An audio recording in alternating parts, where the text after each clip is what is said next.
आज के इस वीडियो में हम बात करेंगे द रीजन इज और द रीजन व्हाई की। यदि वाक्य में द रीजन इज या द रीजन व्हाई आए तो इसके बाद आने वाला क्लॉज दैट से आरंभ होता है, बिकॉज या ड्यू टू से नहीं। जैसे the reason why he is absent is that he is ill, the reason is that he is ill.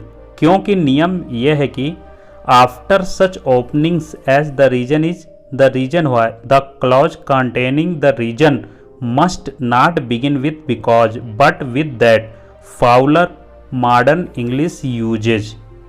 Grammar insists on that following the reason never because. Whitaker Wilson. There are also prescriptive objections against the alleged redundancy in the formal use because clause that correlates with a previous why are the reason that by Randolph Quirk 1985. Example, why the reason that they did not go to see the house is because they preferred to live in an apartment. Similar objection applied to the use of the reason why in place of the reason that.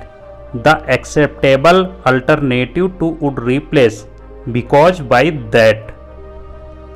देखिए इस छोटे से नियम का उल्लंघन इस वाक्य में, the reason why Denmark has been able to build up its trade and industries is due to the advantage of transport, the eastern economics, February 857।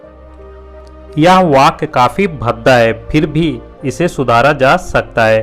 The reason why is that it has the advantage of transport. तो इस नियम को आप हमेशा याद रखें। ये नियम दिया गया है रैंडल कुर्क द्वारा, ये 1985 में किया गया था। आप इसको किसी भी नोटबुक में लिख सकते हैं जिससे भविष्य में आपसे इंग्लिश में गलतियां ना हो। और ठीक है, इस नियम को आप लिख लेंगे ये मान के हम चलते हैं, इसीलिए आप इस पैराग्राफ को बहुत ही अच्छे से याद कीजिए।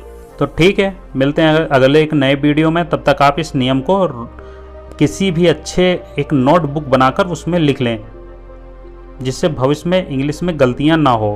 और ये सबसे प्रसिद्ध व्याकरणाचार्य के ही कथन हैं।